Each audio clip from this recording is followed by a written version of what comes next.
하나님의 말씀 고린도전서 12장 12절에서 27절. 12절부터 우리 합독합니다. 시작. 몸은 하나인데 많은 지체가 있고 몸의 지체가 많으나 한 몸임과 같이 그리스도도 그러하니라. 우리가 유대인이나 헬라인이나 종이나 자유자나 다 한 성령으로 세례를 받아 한 몸이 되었고 또 다 한 성령을 마시게 하셨느니라.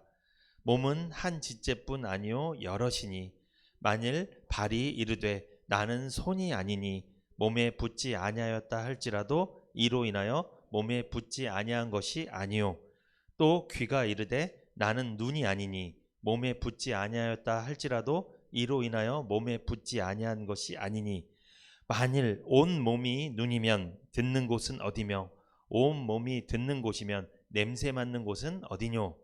그러나 이제 하나님이 그 원하시는 대로 지체를 각각 몸에 두셨으니 만일 다 한 지체뿐이면 몸은 어디뇨. 이제 지체는 많으나 몸은 하나라. 눈이 손더러 내가 너를 쓸데없다 하거나 또한 머리가 발더러 내가 너를 쓸데없다 하거나 하지 못하리라. 이뿐 아니라 몸에 더 약하게 보이는 지체가 도리어 요긴하고 우리가 몸에 덜 귀히 여기는 그것들을 더욱 귀한 것들로 입혀주며 우리의 아름답지 못한 지체는 더욱 아름다운 것을 얻고 우리의 아름다운 지체는 요구할 것이 없으니 오직 하나님이 몸을 고르게 하여 부족한 지체에게 존귀를 더하사 몸 가운데서 분쟁이 없고 오직 여러 지체가 서로 같이하여 돌아보게 하셨으니 만일 한 지체가 고통을 받으면 모든 지체도 함께 고통을 받고 한 지체가 영광을 얻으면 모든 지체도 함께 즐거워하나니 너희는 그리스도의 몸이요 지체의 각 부분이라. 아멘. 오늘 교회 창립 2주년 감사 예배에 우리에게 주시는 하나님 말씀입니다. 그리스도의 몸된 교회라는 제목으로 말씀을 전하겠습니다. 고린도전서 12장 12절에서 27절 오늘 본문이 우리에게 주시는 가장 중요한 메시지를 한 문장으로 요약하면 무엇이냐? 구원받은 성도가 모인 교회는 그리스도의 몸입니다. 구원받은 성도가 모인 교회가 그리스도의 몸이니까 머리는 누가 되시겠어요? 당연히 그리스도, 예수님이 머리가 되시는 거예요. 예수님은 머리, 우리는 구원받은 성도는 그의 몸입니다. 그래서 한 몸이 된 거예요. 제가 오늘 설교하는 목적은요, 사랑으로 하나 되는 시흥은혜교회가 되기 위해서 이 설교를 하는 겁니다. 우린 지금 교회에 모였죠. 이 교회의 모임은요, 세상에서 말하는 사교 모임이 아닙니다. 그리고 취미를 공유하는 동호회 모임도 아닙니다. 또 등산하는 산악회 모임도 아니에요. 또한 교회의 모임은요, 정치 모임도 아닙니다. 그래서 우린 정치 이야기를 하지 않아요. 그리고 경제적인 실리를 위해서 모인 모임도 아닙니다. 그래서 우리는 실리를 추구하지 않습니다. 여기서 장사하지 않아요. 그리스도를 머리로 하고 그리스도의 몸을 실현하는 모임이에요. 우리 시흥은혜교회가 창립 2주년이 되었습니다. 너무나 감사합니다. 아까 우리 김단비 청년 우리 약할 때 강함 되시네 찬양했잖아요. 정말 많이 약한데 그래도 주님 때문에 강하게 지금 이렇게 2주년 동안 이렇게 하나님께서 인도해 주셨습니다. 작지만 우리 교회 강합니다. 약하지만 우리 교회 강해요. 누구 때문에? 주님 때문에. 주님 때문에 강한 거예요. 저는 오늘 설교 말씀을 통해서 우리 시흥은혜교회가 그리스도의 몸된 교회로서 역할을 감당해야 되겠다. 그런데 이 역할을 감당하기 위해서는 어떻게 해야 되는가? 이 세 가지를 좀 살펴보려고 합니다. 첫 번째, 고린도전서 12장 12절에서 13절 시작. 몸은 하나인데 많은 지체가 있고 몸의 지체가 많으나 한 몸임과 같이 그리스도도 그러하니라. 우리가 유대인이나 헬라인이나 종이나 자유자나 다 한 성령으로 세례를 받아 한 몸이 되었고 또 다 한 성령을 마시게 하셨느니라. 아멘. 이 말씀을 보니까 여기에서 반복되는 말들이 있습니다.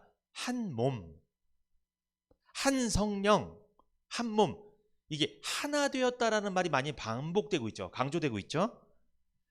우리 시흥은혜교회가 그리스도의 몸된 교회로서 이 역할을 감당하기 위해서는 한 몸이 되었음을 알아야 돼요. 이게 첫 번째 메시지입니다.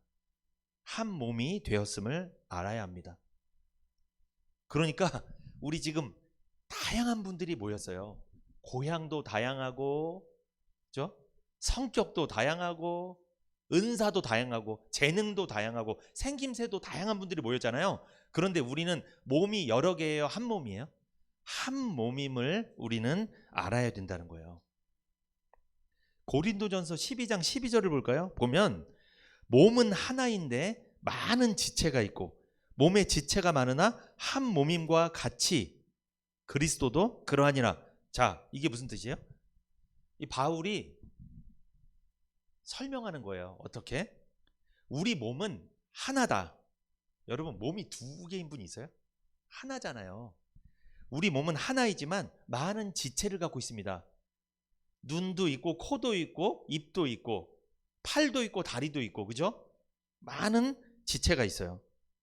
몸에 딸린 지체는 많지만 각 지체는 서로 연결되어 있다는 거예요. 그래서 그 모든 지체가 한 몸에 붙어 있기 때문에 한 몸을 이루고 있다는 거죠. 이처럼 그리스도도 마찬가지라는 거예요. 아까 제가 말씀드렸죠. 예수님이 교회의 머리입니다. 그럼 우리는 구원받은 성도는 몸이잖아요. 그럼 우리가 예수님한테 붙어 있는 거예요, 지금 다. 그럼 우리가 두 몸이에요, 한 몸이에요? 한 몸인 거예요. 그러면 여러분 서로 간에도 연결이 돼 있다, 안 돼 있다? 돼 있는 거예요. 한 몸이니까 연결돼 있는 거예요. 이걸 알아야 된다는 거예요. 그래서 고린도전서 12장 13절, 우리가 유대인이나 헬라인이나 종이나 자유자나 다 한 성령으로 세례를 받아 한 몸이 되었고 다 한 성령을 마시게 하셨느니라. 당시에 이 초대교회 시절에 이 당시에는요, 교회 구성원들이 다양했어요. 정통 유대인들도 있었고요. 그리고 다른 나라 사람, 헬라인은 그리스 사람이에요. 다른 나라 사람이 예수님을 믿고 구원받아서 교회 구성원이 된 경우도 있고, 여기 보면 종이나 자유자나 종들, 노예들도 예수님 믿고 구원받아서 같은 교회를 다니는 사람들이 있었다는 거예요. 그리고 종이 아닌 자유자, 또 돈이 많고 귀족들 있잖아요. 권력 있는 사람들도 예수님 믿고 교회를 다녔다는 거예요. 그런데 신기하게 교회 바깥에 나가면 계급이 있는데 교회 안에 들어오면 어떻다? 다 한 몸이다. 한 몸입니다. 누가 더 위고 누가 더 아래고 이게 아니라는 거예요. 구원받은 성도는 그리스도의 몸이라고 했습니다. 그리스도의 몸의 지체를 이루는 우리들 가운데는 유대인도 있고요, 이방인도 있었다는 거예요. 노예도 있고 자유인도 있었다는 거죠. 그런데 성령께서는 그런 다양한 사람들을 연결시켜 한 몸으로 이루게 하셨다는 거예요. 그러니까 유대인이든 이방인이든 종이든 자유인이든 예수님의 몸에 붙여주신 분이 누구예요? 접붙여주신 분이 누구예요? 성령님이에요. 성령님이 끌어다가 예수님 몸에다 붙여놓은 거예요, 이렇게. 그래서 한 몸이 된 거예요. 여러분, 교회 어떻게 오셨는지 아세요? 이게 내가 온 것 같잖아요. 현상은 내가 온 것 같아요. 근데 누가 이끌어 주신 거예요? 성령께서. 성령께서 붙여주신 거예요. 교회에다가, 시흥은혜교회에다 막 붙여놓은 거예요. 이 시흥은혜교회가 예수님의 몸이잖아요. 여기다 여러분 한 사람 붙여놓은 거예요. 딱딱딱 붙여놓은 거예요. 그래서 어떤 사람은 눈이 되고 어떤 사람은 입이 되고, 제가 입인 것 같아요, 말이 많으니까. 그리고 어떤 차량 운행하시는 분이 있으면 그분은 발이 되고, 성도님들이 발이 돼서 막 차량 운행해 주시고, 어떤 분은 손이 돼요. 근데 우리 장모님은 손인 것 같아. 막 손으로 막 음식도 만드시고. 그걸 누가 붙여주신 거예요? 성령님이 예수님 몸에다 다 붙여놓은 거예요. 이걸 구원받았다고 하는 거예요, 여러분. 이게 구원받으면 예수님 몸에 그게 붙는 거예요, 그렇게. 그래서 한 몸이 되니까, 여러분, 한 몸이면 생각이 두 생각이 나올 거예요, 한 생각이 나올 거예요? 생각이 하나로 집중되는 거예요. 그래서 왜? 머리가 하나니까. 머리에서 지시를 받으니까. 예수님께 지시를 받으니까. 이 한 몸이 되는 게 너무나 중요한 거예요. 이 구원받는 게 너무나 중요하다는 거죠. 여러분, 우리가 세례를 받는 게 있어요. 좀 이따 설명을 해드릴 건데, 이 세례 받는 거 있잖아요. 그게 무슨 뜻이냐면, 세례가 쉽게 이야기하면 예수님과 한 몸이 되는 게 세례예요. 근데 누가 예수님이랑 한 몸으로 붙여주세요? 성령님이. 예수님과 몸이 붙는 거예요.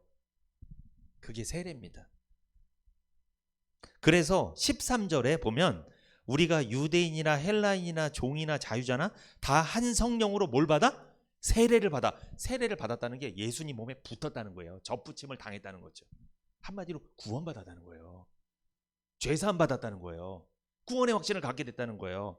그러면 세례를 받아 한 몸이 되었고 다 한 성령을 마시게 하셨느니라. 성령의 역사가 있었다는 거죠. 우리 몸을 보십시오, 여러분. 오늘도 보고 오셨죠, 거울. 이렇게. 우리 몸을 보세요. 우리 몸에는 눈이 있습니다. 코가 있고 귀가 있고 손, 발, 다양한 지체가 있습니다. 이 지체들은 다양하지만 몸에 붙어 있을 때만 가치가 있습니다. 그리고 몸에 붙어 있을 때만 제 기능을 발휘할 수 있어요. 만약에 팔이 딱 떨어져 나갔어. 어떻게 해요? 처음엔 좀 떨어져 나간 팔이 좀 잔인하다. 팔이 좀 떨어져 나가면요, 움직이긴 해요. 신경이 좀 살아있으니까. 근데 제 기능을 해요, 못해요? 못하는 거예요, 이게. 팔이요, 발한테 무시했대요. 너는 맨날 땅만 밟고 다니지. 나는 이 팔이 이랬대요. 나는 우리 주인님 얼굴도 다 화장하고 나는 밥도 먹고 이 팔이 얼마나 소중한지 알아. 그랬대. 근데 팔이 딱 떨어져 나갔대. 아무것도 못했대, 그 팔이. 여러분, 아무리 우리 몸에 아름다운 지체도 몸에 붙어 있어야 재기능하는 거예요. 몸에 붙어 있을 때만 가치가 있는 겁니다. 이게 무슨 뜻이에요? 예수님한테만 붙어 있어야 가치가 있는 거예요. 성도는 예수님한테 떨어져 있으면 의미가 없는 거예요. 그걸 말씀하는 거죠. 에베소서 1장 22절에서 23절 시작. 또 만물을 그 발 아래 복종하게 하시고 그를 만물 위에 교회의 머리로 주셨느니라. 교회는 그의 몸이니 만물 안에서 만물을 충만케 하시는 자의 충만이니라. 아멘. 여기 보니까 23절에 교회는 그의 몸이니 그랬죠. 교회는 그의 몸. 그는 누구예요? 예수님이에요. 교회는 예수님의 몸이라고 성경에 나와 있습니다. 그럼 머리는 누가 되시는 거예요? 예수님이 되시겠죠. 하나님께서는 만물을 예수님의 발 아래 굴복시키셨습니다. 예수님을 교회의 머리로 삼으셨어요. 왜? 에베소서 1장 22절 보세요. 만물을 그 발 아래 복종하게 하시고 그를 만물 위에 교회의 머리로 주셨느니라. 그는 누구를 말해요? 예수님이잖아요. 예수님은 교회의 머리, 교회는 예수님의 몸이라는 말씀이죠. 교회는 예수님의 몸이잖아요. 예수님은 어디 임재하시는 거예요? 어디 함께 하시는 거예요? 교회에 오시는 거예요, 예수님은. 아니, 머리가 몸에 붙어 있어야죠. 여기 계신 거예요. 그러니까 예수님이 지금 함께 하시는 거예요. 그렇다면 여러분, 예수님은 어디를 통해 자기가 생각한 일을 이룰까요? 머리가 생각을 했습니다. 머리가 직접 해요? 아니죠. 머리가 생각했으면 누가 실행에 옮겨요? 손과 발이, 몸이 막 실행에 옮기잖아요. 내가 뭘 보고 싶다 그럼 눈이 실행에 옮기는 거 보는 거예요. 내가 뭘 먹고 싶다, 입이 실행에 옮기는 겁니다. 이것처럼 예수님이 머리가 됐기 때문에 실행에 옮기는 건 누가? 성도들이, 구원받은 성도들이, 또 그런 사람들이 모인 이 교회가 실행에 옮기는 거예요. 이런 구조를 갖고 있다는 걸 이해를 하셔야 돼요. 지금 제가 교회는 두 종류라고 말씀드린 적이 있어요. 교회는 무형교회가 있습니다. 눈에 보이지 않는 교회. 그건 뭐예요? 구원받은 성도 영혼. 이 영혼은 눈에 안 보이잖아요. 이 영혼이 무형교회예요. 근데 그런 영혼들이 모인 눈에 보이는 교회를 유형교회라고 합니다. 그러니까 시흥은혜교회는 유형교회인데 그 교회 안에 구원받은 성도 영혼이 한 사람 한 사람 모여 있는 거예요. 그래서 그 구원받은 성도가 모인 모임의 머리가, 수장이 예수님이기 때문에 예수님은 그 성도들을 통해서 자기 생각을 이루시는 거예요. 하나씩 이루어가시는 거예요. 그리고 구원받은 성도가 모인 교회를 통해서 자기 생각을 이루어가시는 거죠. 예수님이 하신 생각 중에 가장 중요한 생각이 뭘까요? 복음을 전해서 영혼을 살리는 거잖아요. 그걸 하라고 하는 거예요. 그러니까 계속 강조하는 거예요. 그래서 제가 그걸 계속 얘기하는 거예요. 왜? 그걸 하라고 시키거든요. 자꾸만 머리에서 지시를 내리거든요. 그럼 우리는 해야 되겠죠. 여러분과 제가 해 나가야 되는 거예요. 우리 교회가 그 일을 해 나가야 되는 거죠. 왜? 자꾸 시키니까 머리에서. 예수님이 시키니까 자꾸만. 여러분 보세요. 지금 세상에서 불신자들은 예수님이랑 한 몸이에요? 아니에요? 아니잖아요. 그러니까 예수님 지시 안 받잖아요. 한 몸이 안 됐으니까. 그런데 구원받은 사람들은, 교회에 모인 사람들은요, 한 몸이 되었기 때문에 우리는 예수님 지시를 받아야 돼요. 머리 지시 안 받잖아요. 이상한 사람이에요, 그게. 여러분, 머리가 팔에게 명령했는데 팔이 싫어, 딴짓해. 요걸 갖다 뭐라고? 요걸 약간 미친 사람이라고 하죠. 아니, 머리는 이렇게 하는데 막 팔이 따로 움직여. 팔이 내 맘대로 하겠대. 이상한 거죠. 이거 치료 받아야 돼요, 이거는. 우리 교회도요, 다양한 지체들이 있습니다. 다양한 분들이 모였어요. 그런데 다양한 분들이 모였는데 그리스도의 몸이 되는 유일한 비결이 있어요. 그게 뭐예요? 복음을 듣고 믿어 구원의 확신을 갖는 거예요. 그러면 그때 예수님 몸에 붙어서 그들이 하나로 움직여질 수 있다는 거죠. 화목제물 대신 예수님을 믿음으로 간구하심을 받고 구원받을 때 다양한 지체들이 예수님이 몸이 되어서 이 몸된 교회를 세워나가는 겁니다. 13절에 여러분 고린도전서 12장 13절 시작. 우리가 유대인이나 헬라인이나 종이나 자유자나 다 한 성령으로 세례를 받아 한 몸이 되었고 또 다 한 성령을 마시게 하셨느니라. 아멘. 여러분 여기 보면 다 한 성령을 마시게 하셨다 그랬잖아요. 여러분 성령은 하나님이에요. 하나님을 우리가 마시는 거예요? 무슨 음료수 마시듯이 마시는 거예요? 표현을 이렇게 해놨는데 이게 진짜 마신다는 뜻이 아니고 이게 무슨 뜻이냐?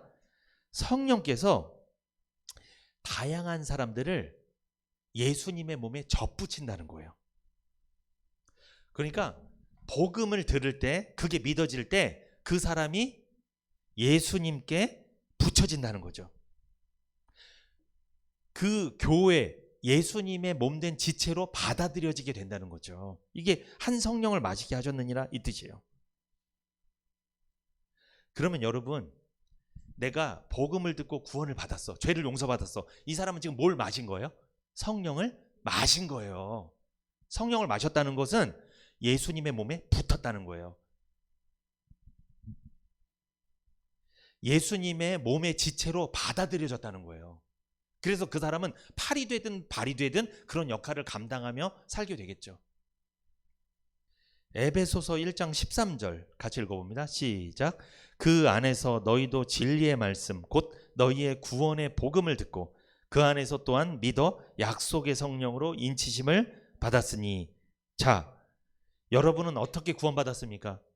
진리의 말씀 곧 구원을 가져다주는 복음을 듣고 믿어서 하나님의 백성이 된 줄 믿습니다. 그런데 여러분이 하나님의 백성이 되었다는 표로 하나님께서 보내주신 것이 있는데 그게 누구다? 성령이시다. 이 성령은 오래전에 보내주시기로 약속된 것이었는데 그러므로 내가 한 성령을 마셨다. 성령을 받았다. 이건 무슨 뜻이냐? 내가 뭐 받았다는 거예요? 구원받았다는 거예요. 내가 복음을 듣고 죄를 용서받았다는 거예요. 이게 한 성령을 마신 거고 이따가 나오겠지만 이게 바로 성령 세례를 받은 거예요. 물 세례가 아니라 성령으로 세례 받은 거예요. 제가 아까 세례가 뭐라고 말씀드렸어요? 예수님과 하나가 되는 거, 연합되는 걸 말씀드렸잖아요. 성령 세례, 성령께서 예수님과 나를 붙였다는 거예요. 한 몸으로. 그러므로 이제 구원받은 사람은 예수님 머리의 지시를 받고 산다는 거죠. 그런데 어떤 분 그래요. 목사님 저는 예수님 믿고 구원 받은 것 같은데 예수님 말씀 하나도 순종하기 싫어요. 말씀드릴게요. 아닙니다. 그거는. 그럴 수 없습니다. 아니 몸이 머리에 붙었는데 예수님 머리에 붙었는데 어떻게 말을 안 듣고 살아요? 우리가 구원받은 거 알 수 있다 없다? 있어요. 여러분. 내가 어떻게 생활하는지 보면 사실 알 수가 있어요. 나는 구원받았다고 말을 해. 이게 성령 세례 받은 건데, 그럼 예수님이랑 한 몸이 됐는데 나는 맨날 다르게 활동하고 싶어. 예수님이랑 자꾸만. 이건 안 붙은 겁니다. 이거 아직. 그럴 수 없어요. 그게 자기 착각일 수도 있어요. 자기가. 교회를 다니니까 나는 그냥 구원 받았겠지. 성령이 역사한 적이 있어야 돼요. 이게 강력하게 붙어야 돼요. 여러분, 팔이랑 다리가 떨어져 있다고 생각해 보세요. 뭘 할 수 있겠어요? 그게 붙어야 된다니까요. 그래야지 움직인다니까요. 지시를 받고. 구원의 확신을 가질 때 한 몸이 되는 거예요. 그런데 여러분, 이 그리스도의 몸에는 여러 지체가 붙어 있잖아요. 그런데 다양한 지체가 붙어 있는데 이것이 획일화되었다는 뜻은 아닙니다.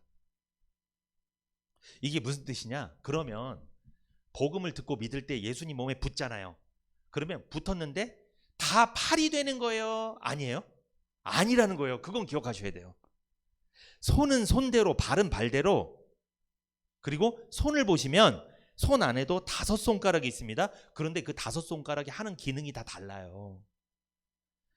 그러니까 우리 몸에도 다양한 지체가 있지만 그 지체가 다양한 기능을 발휘하고 있잖아요. 이것처럼 구원받아서 예수님 몸에 붙은 지체들도 다 획일화된 게 아니라 다양한 재능과 은사가 있다는 거예요. 그럴 때 이 몸이 재구실한다는 거예요. 교회가 재구실한다는 거예요. 예를 들어서 여러분, 우리 교회 말씀만 잘 전하는 사람만 많아. 그럼 어떻게 될까요? 밥 못 먹어요. 그러면 못 먹습니다. 그리고 서로 말하려고 하니까 싸워. 나중에 안 들어. 그러니까 여러분, 어떤 사람도 있어야 돼요? 말을 많이 하는 사람, 또 말을 잘 듣는 사람. 요게 맞아야 돼요. 말을 잘 못한다고 무시하지 마세요. 저 사람 듣는 은사가 있는 거예요. 그 사람 있어야 교회가 발전돼요. 여러분, 교회에서 그러면 만약에 음식을 잘하는 사람만 많아. 근데 말씀 전하는 사람이 없어. 어떻게 돼요? 그러면 밥은 맛있게 먹어요. 근데 천국에 못 가. 말씀 전하는 사람이 없으니까. 다양한 사람이 있어야 되는 거예요. 교회는 어떤 사람? 말씀 전하는 사람도 있어야 되고, 밥을 잘하는 사람도 있어야 되고, 잘 듣는 사람도 있어야 되고, 그리고 반주도 잘하는 사람이 있어야 되고, 또 반주를 해주면 불러주는 사람이 있어야 되고,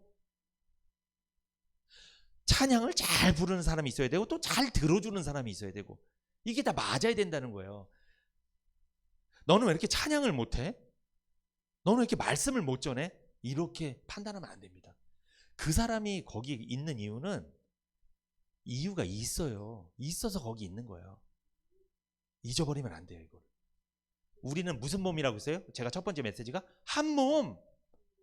한 몸인데 몸 안에 같이 붙어 있는데 뭐라고 할 수 없다는 거죠. 우리는 예수님의 몸에 붙여져 있습니다.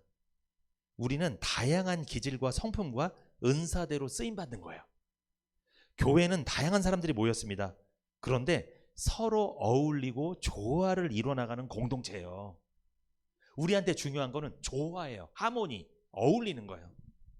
각기 다른 음을 내지만 그 음들이 모여 화음이 될 때 아름다운 하모니를 이루는 것처럼 교회가 그렇습니다. 한 성령으로 세례를 받았기 때문에 한 몸이라고 말씀하는 거예요. 보세요. 고린도전서 12장 13절. 우리가 유대인이나 헬라인이나 종이나 자유자나 다 한 성령으로 세례를 받아 한 몸이 되었고, 그죠? 한 성령으로 세례를 받아 한 몸이 되었다고 하죠. 한 성령으로 세례를 받았다는 것은요, 이게 바로 성령 세례예요. 제가 오늘 이걸 좀 구분해 드릴게요. 세례라 하면 보통 다 뭘 생각하세요? 불세를 생각해요. 목사님이 딱 때가 되면 이렇게 뭐 부활절이나 어떤 그런 중요한 때 있으면 그때 세례 교육을 시키고 세례를 베풀잖아요. 그런 종류의 세례가 있고요. 그걸 물세례라고 하고, 그 세례 말고 또 있을까요? 없을까요? 있어요. 성경에도 나와 있습니다. 그 세례 말고 불세례가 있습니다. 이건 눈에 안 보여요.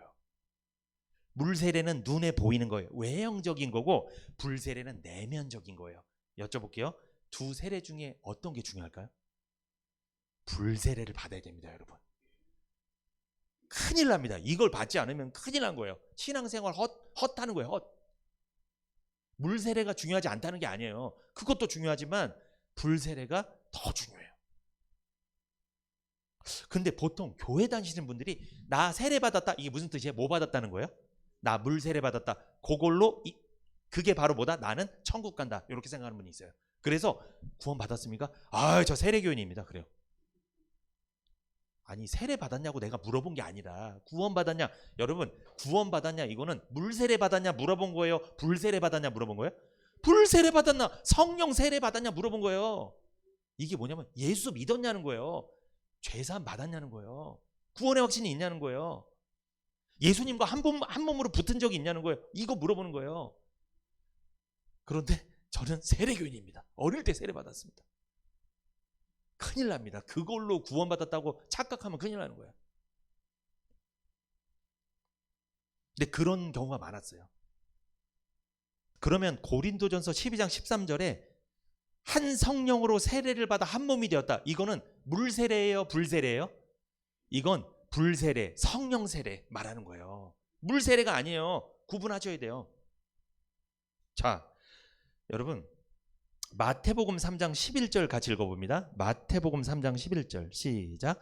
나는 너희로 회개케 하기 위하여 물로 세례를 주거니와 내 뒤에 오시는 이는 나보다 능력이 많으시니 나는 그의 신을 들기도 감당치 못하겠노라. 그는 성령과 불로 너희에게 세례를 주실 것이요. 이게 누구 말씀이냐면 세례 요한이 한 말씀이에요. 세례 요한은 구약의 마지막 제사장이었습니다.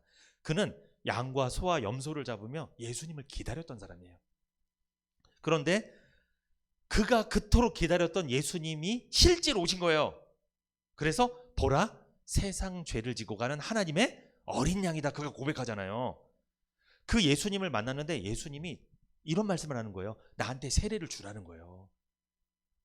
여러분, 여기 보면 나는 그의 신을 들기도 감당치 못하겠노라. 여러분, 세례 요한은 피조물이에요. 예수님은 하나님이세요.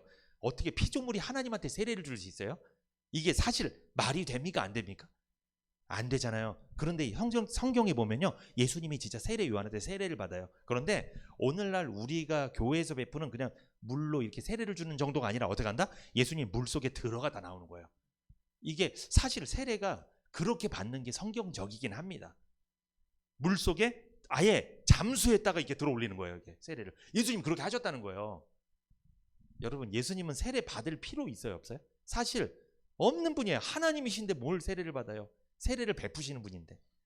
그런데 예수님이 그렇게 물 세례를 받으셨다는 거예요. 그런데 세례 요한이 마태복음 3장 11절에 이런 말을 합니다. 나는 너희로 회개케 하기 위하여 물로 세례를 준다. 내 뒤에 오시는 이는, 내 뒤에 오시는 이 누구? 예수님은 나보다 능력이 많으시니 나는 그의 신을 들기도 감당치 못하겠다. 그는 성령과 불로 너희에게 세례를 줄 거다. 그는 물로 주지 않을 거다. 성령과 불로. 한마디로 세례 요한이 무슨 이야기를 한 거예요? 세례는 두 종류가 있다. 근데 나는 그 중에 물로 세례를 줄 수밖에 없다. 그러나 내 뒤에 오시는 분 예수님은 불과 성령으로 세례를 줄 것이다. 나는 그분의 신발을 벗겨드릴 자격도 없다. 죄인인데. 그런 미천한 자다 나는. 세례는 두 종류가 있습니다. 어떤 세례? 물 세례와 불 세례가 있습니다. 물 세례 말씀드릴게요. 이게 뭐냐? 물 세례는 물로 세례를 베푸는 거예요. 물 세례는요, 의미가 뭐냐? 여러분, 세례가 아까 어떤 의미가 있다고 해서 기억나세요? 예수님과 연합된다. 예수님 몸에 접붙여준다. 이 뜻이라고 했죠. 세례를 생각하시면 항상 연합된다라는 걸 기억하셔야 돼요. 붙는 거예요. 세례는 나눠지는 게 아닙니다. 세례를 받았다면 어디에 붙었다는 뜻이에요. 그러면 물 세례는 뭐냐? 이것은 교회에 입교했다는 거예요. 그러니까 교회 교인으로 붙었다는 거예요. 그래서 세례 받은 교인은 투표권이 있고요. 어떤 교회에서 행사를 진행하거나 어떤 걸 할 때 참여할 수 있는 권리가 있는 거예요. 그러니까 그 교회 교인으로 등록이 정확히 된 거예요. 그러니까 내가 등록지를 쓴다고 그것도 등록이긴 한데 그것보다 정말 교회에서 권리를 누리고 권리를 행사하고 어떤 일을 참여하고자 한다면 뭘 받아야 돼요? 세례를 받아야 돼요. 이 물 세례를 받아야 돼요. 이게 교회 입교, 교회에 붙는 거예요. 그러니까 이 사람이. 그래서 물세례를 받은 사람이 교인이 되는 거예요. 정확한 교인이 되는 거예요. 그런데 이 물세례 말고 불세례 있잖아요. 불세례는 불로 받는 세례입니다. 왜 불세례라고 했을까요? 여러분, 세례가 연합된다는 거잖아요. 불세례, 예수님과 연합되면요, 연합될 때 내가 뭐를 용서받아요? 죄를, 내 안에 있는 죄가 다 타버리는 거예요. 흔적 없이 다 지워지는 거예요. 타버리는 거예요. 그런 의미에서 불세례라고 표현을 한 거예요. 진짜. 근데 어떤 분은 예배 드리다가 말씀 듣다가 목사님 저 불세례 받았습니다. 왜 그렇습니까? 마음이 뜨겁습니다. 뜨거워, 아주 뜨거워, 뜨거워. 그래. 병원에 가보세요. 감기 증상입니다. 그거 아니에요. 그게 불세례 아니에요. 뜨거워 막 그래. 그거 아니라니까요. 속지 마세요. 그 불세례 말하는 게 아니라, 불세례 받은 사람 특징 말씀드릴게요. 이게 시원해요. 왜 시원해요? 내 더러운 죄가 다 어떻게 됐으니까? 없어졌으니까 시원하고 평안해요. 왜? 죄가 있으면 그 죄 때문에 죄의 삭은 사망, 죄 때문에 벌 받고 지옥 가고 심판받을까 봐 두렵거든요. 여러분, 죄 지은 사람은 발 뻗고 못 자요. 불편해요. 항상 걸릴까 봐, 처벌받을까 봐. 죄를 용서받으면 시원해요. 두렵지 않아요. 불안하지 않아요. 이게 불세례 받은 거예요. 뜨거워, 나 뜨겁다, 불세례 받았다. 속지 마십시오. 아닙니다. 전혀 아니에요. 잘못된 거예요. 구분을 하시라는 거예요, 여러분. 그런데 이럴 수는 있어요. 말씀을 듣는데 뭐가 마음이 뜨거워졌다, 그럴 수는 있어요. 근데 뜨거워진 거에서 끝나는 게 아니라 그게 느낌, 감정으로 끝나면 안 되고, 어떻게? 내가 죄인이 아니라 의인이구나. 예수님이 화목제물 되셔서 하나님과 나를, 원수지간을 화목하게 만들어 주셨구나. 그 예수님 때문에 내가 간과 되었구나. 내 죄가 넘어갔구나. 나 이게 믿어져. 마음이 너무나 평안해. 이 사람 불세례 받은 거예요. 불을 받은 거예요, 마음속에. 여러분, 불을 받으니까 뜨겁잖아요. 말이 많아져요. 자랑하고 싶어, 막 이렇게. 그래서 요걸 전도라고 그래. 요걸 전도. 나가서 막 전도해. 사람들한테 내가 어떻게 구원받았는지 막 얘기하고 싶어. 얘기 안 하면 미치겠어. 뜨거우니까. 여러분, 이런 적 있으세요? 있죠. 요즘은 어떻습니까? 여러분의 온도는 뜨거워야 되는데. 집사님, 우리 교회 아주 뜨거워. 가봤더니 뜨거워. 진짜 기도하는데 막 난리를 치고 막 뜨거워, 막 이렇게. 막 그 뜨거움을 말하는 게 아니고 내면적인 뜨거움을 말하는 거예요. 막 보여지는 막 뜨겁고 그걸 말하는 게 아니고, 이 불세례, 성령 세례는 내면을 말하는 거예요. 내면. 뜨거운 사람은요, 기쁩니다. 감격이 있어요. 그리고 내가 누리는 모든 것들이 당연한 게 아니라고 생각이 들어요. 고맙다, 감사하다. 근데 자기가 놀라. 나 옛날에 이런 사람이 아니었는데, 이런 생각이 들어 또. 여러분, 이게 불세례예요. 이게 성령 세례입니다. 노래가 바뀝니다. 찬송을 막 불러. 내가 콧노래를 부르면서 찬송을 부르고, 찬송 가사가 예사롭잖아. 남 얘기가 아니라 이제 누구 얘기? 내 얘기야, 내 얘기. 나 같은 죄인 살리신 그 은혜 놀랍다. 악한 죄의 파도가 많으나 내 마음이 늘 평안해. 평안해. 이런 마음이 있어요. 이게 불세례입니다. 불세례는요, 불로 받는 세례입니다. 예수님이 주시는 세례예요. 이건 사람이 줄 수 없습니다. 여러분, 사람을 통해서 구원받는 게 아니에요. 그 사람이 전하는 말씀을 듣는 거지. 그 말씀, 복음을 들을 때 성령께서 불세례를 주는 거예요. 믿게 하는 거예요. 사람이 하는 게 아니에요. 불세례는 내적인 체험입니다. 물세례는 외적인 체험이고요. 불세례는 내적인 체험입니다. 불세례는 구원받는 체험이에요. 내가 구원받았다. 이 사람은 무슨 세례 받은 거예요? 불세례, 성령 세례를 받은 거예요. 한 성령을 마신 거예요. 그 사람은 지금 예수님이랑 한 몸이 된 거예요. 예수님이랑 한 몸 됐으니까 어디 가는 거예요?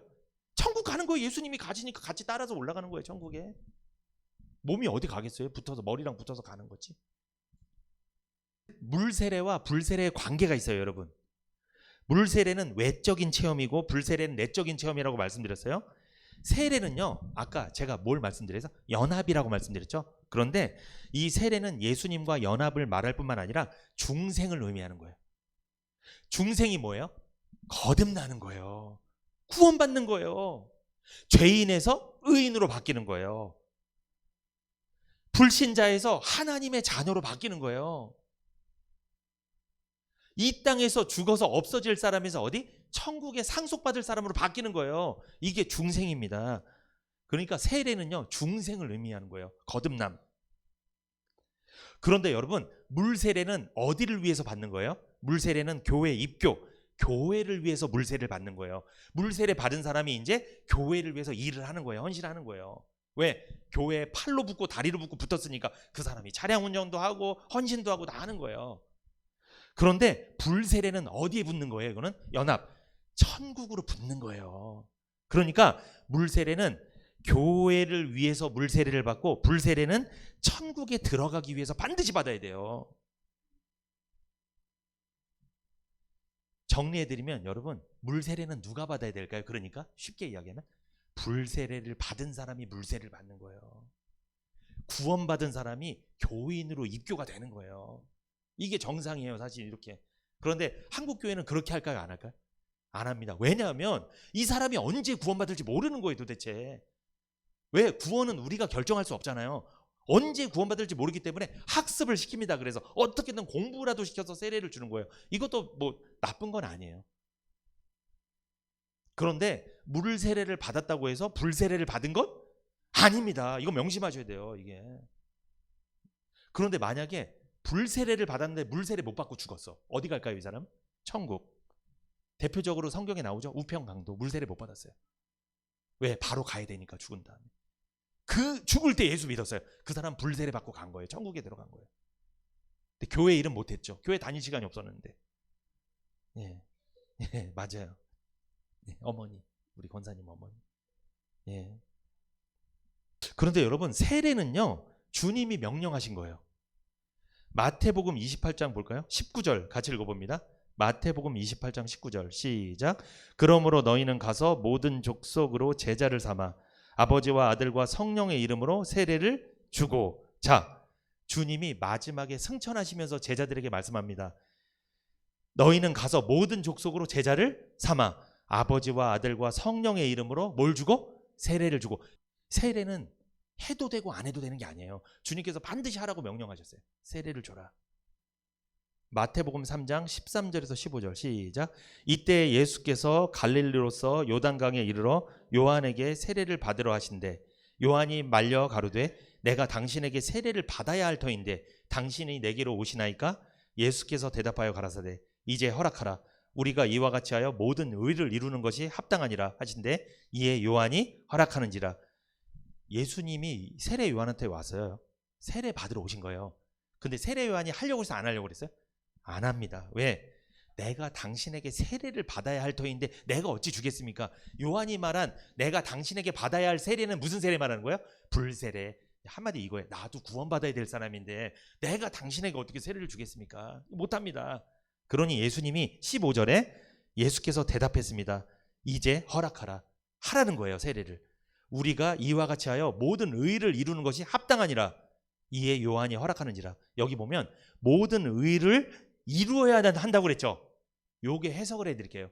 예수님이 뭔가를 이루어야 된다는 거예요. 당신이 나를 세례를 줘야 된다는 거예요.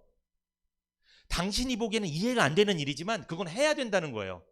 왜? 모든 의를 이루어야 된다니까. 이 의를 이룬다는 것은 세례를 통하여 그 안에 담겨있는 어떤 의미를 이루겠다는 거예요. 그러니까 세례의 어떤 의미를 예수님이 담아놨는데 요거를 성취시키려고 당신은 나한테 세례를 줘야 된다, 이 말씀을 했다는 거죠. 세례는 어떤 영적 의미가 있을까요? 살펴볼게요. 첫 번째, 세례는요, 십자가의 구속을 상징하는 거예요. 제가 오늘 세례에 대해서 여러 가지 말씀드렸습니다. 세례는 예수님의 몸에 연합되는 거라고 말씀드렸고, 세례는 중생 거듭나는 거라고 말씀드렸죠. 세례는 예수님의 십자가의 구속을 상징하는 거예요. 그러므로 성도가 세례를 받는 것은 예수님의 죽으심과 부활을 의미하는 거예요. 로마서 6장 3절에서 4절 시작. 무릇 그리스도 예수와 합하여 세례를 받은 우리는 그의 죽으심과 합하여 세례 받은 줄을 알지 못하느뇨. 그러므로 우리가 그의 죽으심과 합하여 세례를 받음으로 그와 함께 장사되었나니 이는 아버지의 영광으로 말미암아 그리스도를 죽은 자 가운데서 살리심과 같이 우리로 또한 새 생명 가운데서 행하게 하려 하심이니라. 아멘. 세례가 물속에 완전히 들어갔다 나온다고 그랬잖아요. 이게 무슨 뜻이냐? 여러분, 물속에 들어가면 뭘 다 털어버리죠? 이 물 때문에 내 더러워진 것들이 다 씻겨나가는 거예요. 그리고 다시 올라올 땐 새 사람이 되었죠. 세례가 뭐를 상징하는 거냐면 예수님의 죽으심과, 세례는 물에 잠기는 거잖아요. 죽으심이에요. 그리고 물속에서 다시 살아나잖아요. 부활이에요. 그러니까 세례를 받는, 예수님이 세례를 받는 모습을 통해서 예수님 자신이 십자가에서 죽었다 살아날 것을 미리 알려준 거예요. 십자가 사건을 미리 보여준 거예요. 눈으로 보여준 거예요. 직접 이렇게. 그래서 요한에게 뭘 베풀라고 그랬어요? 나한테 세례를 줘라 그러신 거예요. 왜? 내가 십자가에서 어떻게 죽게 될 걸 알려주겠다는 거예요. 요한은 알았을까요? 몰랐을까요? 알았어요. 아, 그러시는구나. 그거를 알려주려고 이렇게 하라고 하시는 거구나. 그래서 요한이 허락했댔잖아요. 알겠습니다. 하겠습니다. 그런 거잖아요. 그러면 여러분, 교회에서 목사님이 물로 이렇게 세례를 주는 것도, 물에 잠길 수는 없지만 물로 세례를 주는 것도 뭐를 상징하는 거예요? 예수님의 십자가의 죽으심과 부활을 보여주는 거예요. 그래서 세례식을 따가면요, 성도들 마음속에 이 구원의 감사가 또 넘쳐요. 이게 막 넘쳐. 감사 막 넘쳐. 아, 예수님 나 때문에 죽으셨구나. 그리고 살아나셨구나. 나 부활시키려고 다시 살아나셨구나. 내가 그래서 의인이 됐구나. 아, 감사합니다. 이미 세례를 받은 교인들이 은혜를 받는 거예요. 이 세례식을, 세례는 이 사람이 받는데 같이 참여했던 성도들이 은혜를 받는다는 거죠. 세례는 예수님의 십자가 사건을 예표하는 것입니다. 예수님이 받을 십자가의 고난을 세례를 통해 보여준 거예요. 내가 이런 고난을 당하고 살아나게 될 거다. 그래서 너희를 살릴 거다. 이걸 보여주신 거예요. 그게 세례입니다. 그리고 여러분, 세례는 두 번째, 죄인이 구원받는 원리를 보여주는 거예요. 죄인이 구원받는 원리를 보여줍니다. 세례는 죽음과 부활을 보여준다고 말씀드렸죠. 여러분, 죄인은 반드시 삽니까? 죽습니까? 죄인은 반드시 죽어야 돼요. 뭐 때문에? 죄 때문에. 죄를 졌기 때문에. 그런데 세례는 구원받는 원리를 보여주는 거예요. 죄인은 죽어야 되지만 물속에 들어갔다가 나오면 새 사람이 된다는 거예요. 물속에 수장되는 거, 물속에 잠기는 건 예수님의 죽음을 상징한다고 그랬잖아요. 예수님의 죽으심을 믿으면 내 죄가 깨끗이 씻긴다는 거예요. 그 사람은 다시 물 위에서 일어선다는 거죠. 이렇게 새 사람이 된다는 거죠. 세례는 구원의 원리를 보여주는 거예요. 그리고 세 번째, 세례는요, 성령 세례의 원리를 알려줍니다. 성령 세례의 원리를 알려주는 거예요. 이게 세례입니다. 세례는 중생의 원리를 보여주는 거예요. 그러니까 성령 세례가 영적 중생의 체험이죠. 복음을 듣고 믿음으로 구원받은 사람은 성령 세례를 받은 사람이죠. 예수 그리스도의 보혈로 죄 씻음 받고 거듭난 자들이 성령 세례 받은 거예요. 그래서 성령 세례는 내적 체험이라고 했잖아요. 이 내적 체험을 5글자로 하면 구원의 확신입니다. 내가 구원받은 거 누가 안다? 내가 알아요. 이게 내적 체험을 한 거예요. 이 사람이 성령을 받은 거예요. 성령 세례를 받은 거예요. 이 사람이 불세례를 받은 거예요. 기도하다가 마음이 뜨거워지고 환상을 보고 마음이 뜨거워지고, 이게 불세례가 아니고, 말씀을 듣다가 나 의인이네? 내 죄가 다 용서됐네? 이게 믿어진 사람이 성령을 받은 거예요.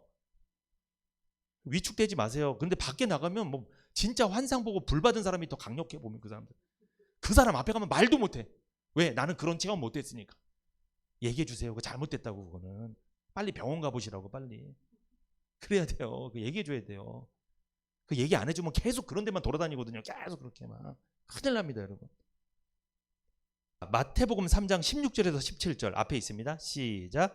예수께서 세례를 받으시고 곧 물에서 올라오실새 하늘이 열리고 하나님의 성령이 비둘기같이 내려 자기 위에 임하심을 보시더니 하늘로서 소리가 있어 말씀하시되 이는 내 사랑하는 아들이요 내 기뻐하는 자라 하시니라. 자, 예수님께서 물세례를 받았습니다. 아까 말씀드렸죠. 이 물세례는 우리가 성령 세례 받는, 구원받는 원리를 보여주고 예수님의 십자가 사건을 보여준다고 말씀드렸잖아요. 예수님이 세례를 받고 올라왔더니 놀라운 일이 벌어졌는데 하늘이 열렸죠. 하늘이 열려서 보세요. 곧 물에서 올라오실새 하늘이 열립니다. 여러분, 우리는 언제 하늘이 열릴까요? 하나님, 하늘을 열어서 복을 내려주십시오. 여러분, 기도해 보세요. 언제 하늘이 열릴까요? 기도 안 하고도 열리는 방법 알려드릴게요. 나오죠? 예수께서 세례를 받으시고 물에서 올라오실세. 여러분, 죄인이 구속의 복음을 듣고 믿어질 때 하늘이 열리는 겁니다. 이 말씀이 믿어지면 그때 하늘이 열리는 거예요. 그때 열리는 거예요. 그러니까 죄인이 복음의 말씀을 듣고 그게 믿어졌어. 성령 세례를 받았어. 그때 뭐가 열린다? 하늘이 열리는 거예요. 그 사람이 내적 체험을 한 거예요. 구원받은 거예요. 하늘이 열립니다. 그런데 성령이 비둘기같이 내려왔다고 합니다. 예수님께서 물에서 올라오실 때 하늘이 열리고 성령이 비둘기처럼 임했습니다. 그런데 여러분, 성령이 임했다는 건 뭘 상징하냐? 여러분, 성령이 임해야 말씀이 열립니다. 성령이 임한 사람은요, 말씀이 깨달아지고 이 말씀이 믿어져요. 이 말씀이 무슨 개념인지 알게 돼요. 근데 성령이 임하지 않으면 뭔 얘기인지 몰라요. 자꾸 이게 구슬이 서말이어도 안 꿰어지는 거야. 그러니까 구슬이 서말이 뭐야? 지금 9말 10말도 넘지. 교회를 오래 다녔으니까 들은 것 많아가지고 막 정신은 없는데 이게 안 꿰어지는 거예요. 안 꿰어지는 거예요. 그런데 성령이 임하면 꿰어집니다. 다 이해가 돼요. 이게 무슨 뜻인지. 그러니까 목사님이 설교를 좀 못해도 찰떡같이 알아들으면 되는 거예요. 근데 아무리 설교를 잘해도 못 알아들어. 자꾸. 그러면 뭔 의미가 있겠습니까? 그렇다고 못해야 된다는 건 아니고요. 잘해야 되겠죠, 설교를. 예수님께서 물에서 올라올 때 성령이 임했죠. 물에서 올라올 때 뭘 받고 올라온 거예요? 세례를 받고 올라올 때. 그러니까 세례를 받은 사람, 성령 세례를 받은 사람이 성령이 임한 거예요. 그때 말씀이 열립니다. 이게 하늘이 열리는 거예요. 그런데 여러분, 하늘이 열린 거는 보세요. 메시지가 어디서 나온다는 거예요? 그러니까 메시지가 땅에서 오는 거예요? 하늘에서 오는 거예요? 하늘에서 오는 거예요. 땅의 말씀이 아닙니다. 하늘의 말씀이 열리는 거예요. 그러니까 지금까지 땅의 말씀만 듣고 살았던 사람이 복음을 듣고 예수님이 믿어지면 성령 세례를 딱 받잖아요. 그러면 하늘이 열리는 거예요. 이게 진짜 열린다는 게 아니라 내 마음속에 하늘이 열리면서 그동안 들었던, 목사님을 통해 들었던, 뭐 집사님을 통해 들었던 하나님의 말씀들이 꿰어지지 않던 게 다 꿰어지는 거예요. 다 연결되는 거예요. 요걸 구원받았다고 하는 거예요. 재밌어요. 그러면 신앙생활이 아주 재밌어요. 이걸 경험해야 된다고. 이게 이 사람이 하늘이 열린 사람이에요. 여러분, 하늘 열렸다니까 하는 것만 다 잘 되고 기도하면 응답하고 요건 줄 알았죠? 그것도 복 받은 거 맞아요. 근데 진짜 제대로 하늘이 열린 건요, 하나님의 말씀이 다 연결되는 거예요. 다. 이 말씀이 재밌어요. 정말 아주. 하늘이 열린 사람이에요.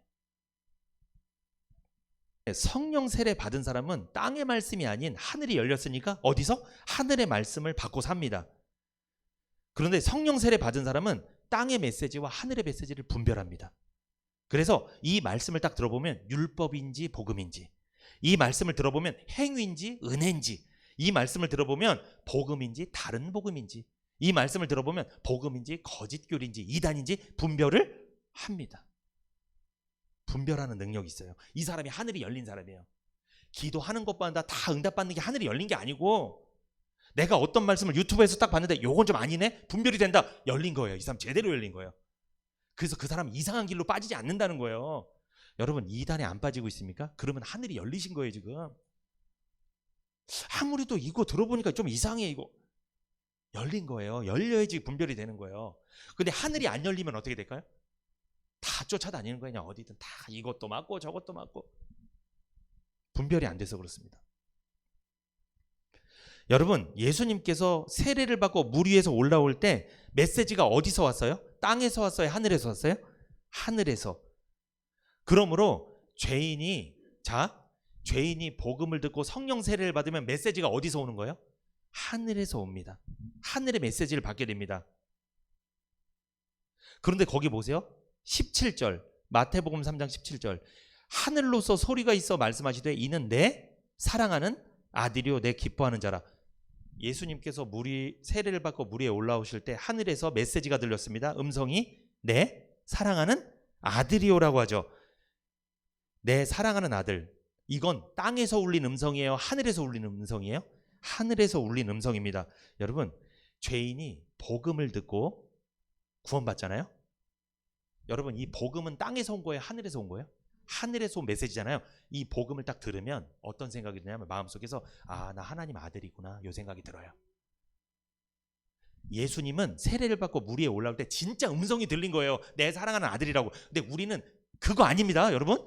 우린 진짜 음성 들으면 그거 큰일 난 거예요. 잘못된 거예요. 그게 음성을 듣는 게 아니라 내 마음속에 음성이 울려 퍼져요. 어떤 음성? 나는 누구구나?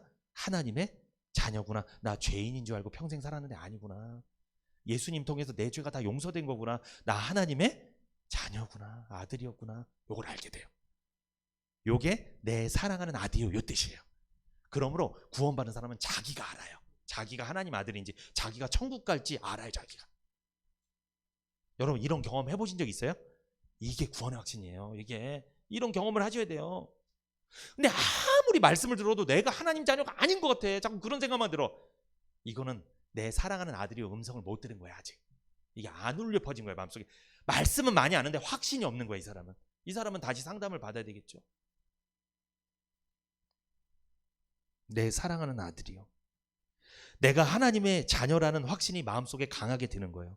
그런데 여러분, 내 기뻐하는 자라 나오죠. 이것은 뭐예요? 성령이 임하셔서 성령 세례를 받은 사람은요, 하나님이 나를 기뻐하시는구나라는 확신이 들어요. 여러분, 하나님이 나를 기뻐하신다는 건 무슨 뜻이에요? 하나님이 나를 쓰시는구나. 하나님이 나를 쓰시니까 어떤 생각이 들어요? 보람이 있습니다, 인생이. 교회를 다니면서 왜 힘이 없는 줄 아세요? 내 사랑하는 아들이요라는 확신도 없어. 하나님 자녀 같지도 않아. 그런데 내가 기뻐하는 자라는 생각도 안 들어. 그러니까 뭐야? 나는 교회에서 쓰임받는 게 아닌 것 같아. 하나님이 나를 쓰는 것 같지가 않아. 그냥 의무감에서 하는 거야. 이런 생각만 자꾸 들어. 보람이 없는 거예요. 그래서 이렇게 되는 거예요. 이래서 신앙생활 재미없어지는 거예요. 여러분, 구원받는 게 전부예요, 사실. 구원을 안 받으면요, 사실 단추가 잘못 꽂아지는 거예요. 다 풀러야 돼, 나중에 다. 단추 잘못 꽂으면 다 풀러야 되잖아요. 중생, 처음 태어나는 게 중요해요. 구원받는 것, 성령 세례 받는 것이 전부입니다. 그래야지 나머지가 정상적으로 움직여진다는 거죠. 근데 왜 한국 교회가 문제가 있냐? 뭘 못 받은 거예요? 성령 세례 받은 적은 없고 물 세례만 받아놓고선 안 되죠. 그러니까 신앙생활 하긴 하는데, 열심과 막 노력으로 하긴 하는데 보람이 없어요. 그러니까. 그리고 그게 심해지면 이거 안 하면 나 지옥 가는데 무서운 거야. 이게 또 신앙생활 이렇게 안 하면 이래요. 잘못되는 겁니다, 이거는 정말. 근데 잘못된 줄도 모르고 그렇게 평생 신앙생활 하는 거예요. 그게 맞는 줄 알고 한다니까요. 그런 사람들이 사실 많아요, 여러분. 복음의 말씀, 구속의 말씀 들으셨습니까? 그러면 여러분은 하늘의 메시지를 들으신 거예요. 그래서 여러분, 이 강대상에서는요, 정치, 이념, 사상, 철학, 이것을 얘기하면 안 됩니다. 왜? 철학을 얘기하면 어떤 사람으로 바뀌어버려요? 사람들이 철학적인 사람. 정치를 얘기하면 뭐가 돼요? 정치하는 사람. 그런 사람으로 바뀌는 거예요. 왜? 영향을 받거든요. 이념이나 어떤 사상, 세상 문화를 얘기하잖아요. 그런 사람으로 바뀌는 거예요. 여기서는 무엇만 얘기해야 돼요? 복음만. 하늘의 메시지만 전해야 돼요. 그래야지 하늘이 열리는 거예요. 구원 받게 되는 거죠. 성령 세례를 받게 하려면 정치, 이념, 사상, 철학 얘기하면 안 돼요. 그건 이 땅의 메시지예요. 하늘의 메시지를 전해야죠. 복음의 말씀, 구속의 말씀, 하늘의 메시지를 지속해서 듣고 있습니까? 어디에서? 시흥은혜교회에서. 잘 오셨습니다. 그래서 우리 교회 2주년, 생일 2주년이에요. 우리 교회는 정치 얘기 안 합니다. 우리 교회는 이념 얘기 안 합니다. 사상 얘기 안 해요. 철학 얘기 안 합니다. 복음만 얘기합니다. 다른 거 이야기하지 않아요. 왜? 우리 시흥은혜교회는 예수 그리스도의 보혈로 성령 세례 받은 사람들의 모임이니까. 그래서 우리는 한 몸이기 때문에 한 핏줄입니다. 한 생명을 받았다는 거죠. 한 피 받아 한 몸 이룬 하나님의 몸입니다. 우린 하나의 몸이에요. 한 성령을 마시고 같은 복음을 듣고 있습니다.